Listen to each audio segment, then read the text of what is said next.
Okay, so today I will discuss some doubts, then we'll continue 3D.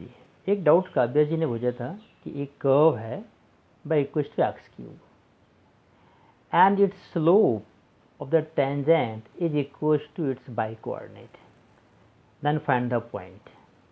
किस point पे ऐसा होगा? Okay, so the curve is this, so its slope will be dy by dx, 3x square, slope of the tangent. And according to question, so this is slope dy by dx at where? x by.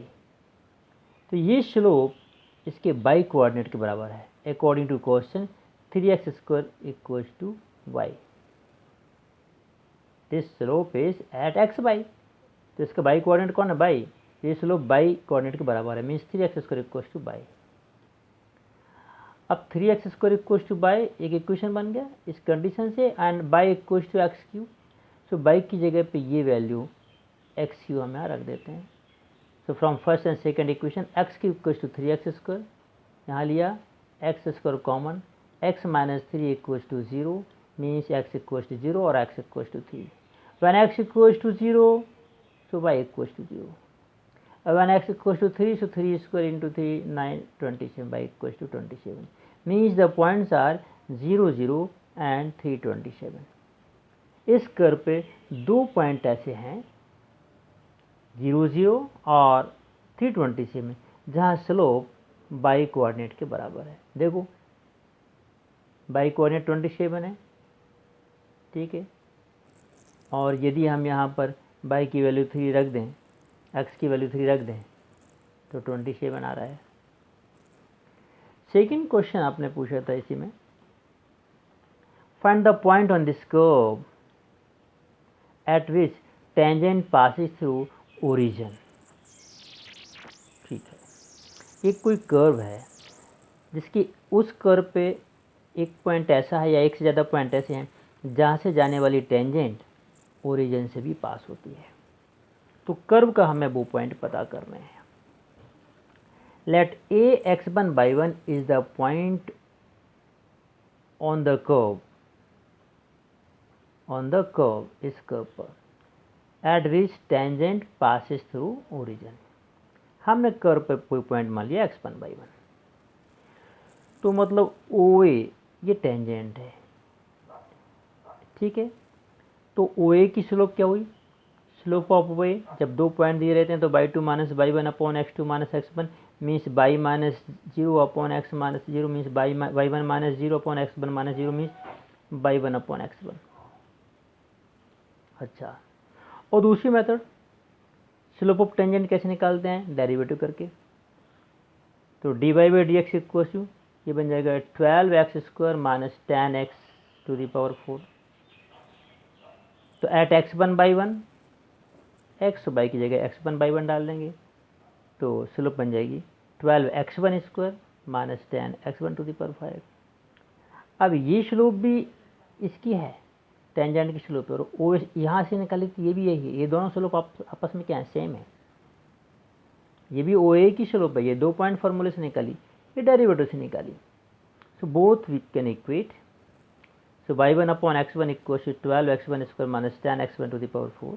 So y1 equal to ये यहाँ multiply होकर एक equation बन गया. चलिए, अब this point x1 by 1 lie on this plan, इस plan का इक्वेशन ये है. तो ये x1 by 1 इस प्लान को सेटिस्फाई भी करेगा.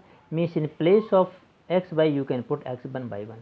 तो हम रख देंगे तो यहाँ बन जाएगा y1 equal to 4x1 cube minus 2x1 to the power 5. x1 by 1 lie on this plane, तो इस कर्व तो हमने उस पर रख दिया तो ये सेटिस्फाई करने लगा. इस तरीके से एक इक्वेशन हमें ये भी मिल गया. एक स्लोप को कंपेयर करने से मिला एंड दूसरा मिला हमें इस पॉइंट को सेटिस्फाई करने से. अब इन दोनों को इक्वेट किया, बाई वन दोनों इस तरफ कर दिए, x1 इस तरफ कॉमन ले गए तो 12x1 minus 4x1 8x1 cube minus 10x to the power 5 and ये प्लस का हो गया तो माइनस 8 कॉमन लेके 8x1³ कॉमन लिया तो 1 माइनस एक्स स्क्वायर, या तो इसको 0 के इक्वल रखा तो x1 इक्वल टू 0, या इसको 0 के इक्वल रखा तो आएगा 1 plus x 1 minus x, x की दो वैल्यू आएंगी +1 -1। अब x की तीनों वैल्यू 0 1 -1 किसी एक में रखें अपन, तो पहले 0 रखेंगे तो y की वैल्यू 0, 1 रखेंगे तो x की वैल्यू y की वैल्यू 2, -1 रखेंगे तो -2। इस तरीके से 3 पॉइंट आ गए 0 0 1 2 and -1 -2। These are the 3 points on the curve at which tangent passes through origin also। ठीक, कर्व जरूरी नहीं कि पैराबोला बना, कर्व मान लो ऐसा बन जाए यहाँ पर, ठीक है, कुछ भी ऐसे करके, तो ये टेंजेंट भी 0 से जाएगी, ये भी जाएगी, और ये खुद 0 पे ही रहेगा। कई बन सकते हैं, तो कर्व तो ये एग्जैक्ट ये नहीं है कैसा कर्व बनना है, तो हमें कर्व नहीं बनाना है। उस कर्व पे 3 पॉइंट ऐसे हैं जहाँ से जाने वाली टेंजेंट एक्स एक्सिस के पैरेलल है। अच्छा, डाउट हमारे पास कम, एक डाउट और मुझे ध्यान नहीं आ रहा है, मैं ढूंढता हूँ, तब तक मैं आपको इसी वीडियो में मिसलेनियस की 2 क्वेश्चन और समझा देता हूँ ताकि आपका कुछ काम हो, फिर आगे अगले वीडियो में दूसरे बताएंगे। Show that the line joining the origin to the point this perpendicular to joining to this. हमने क्या किया, मतलब ओरिजिन और ए, इस पॉइंट को नाम दिया ये ओरिजिन, और इसको ज्वाइन करने वाली लाइन, इन दोनों को ज्वाइन करने वाली लाइन पे क्या है, परपेंडिकुलर है। इन इसको मान लिया पी क्यू, पी और क्यू। तो हमने पहले ओ ए की DRS निकाली, हमें शो करना ओ ए परपेंडिकुलर पी क्यू। मान लो ये ओरिजिन है और ये ओ ए, और ये दोनों 3 ये पॉइंट है, जो आपस में परपेंडिकुलर प्रूव करना है, ये ओ ए पी क्यू। तो DRS ऑफ ओ ए कैसे निकलेंगे, x2 minus x1 by 2 minus by 1, तो ये आएंगे 2 1 1। DRS ऑफ पी क्यू निकाले तो 4 माइनस 3 1, 3 माइनस 5 माइनस 2 और -1 माइनस -1 प्लस 1 मतलब 0। तो ये हो गया A1 B1 C1 A2 B2 C2। यदि दो लाइन परपेंडिकुलर होती हैं तो उनके डायरेक्शन रेशियो का प्रोडक्ट क्या होता है, 0। हम चेक करते हैं A1 A2 plus B1 B2 plus C1 C2, 2 into 1 plus 1 into -2 plus 1 into 0, 2 into 1 2 and -2 equal to 0। Yes, O A perpendicular P Q.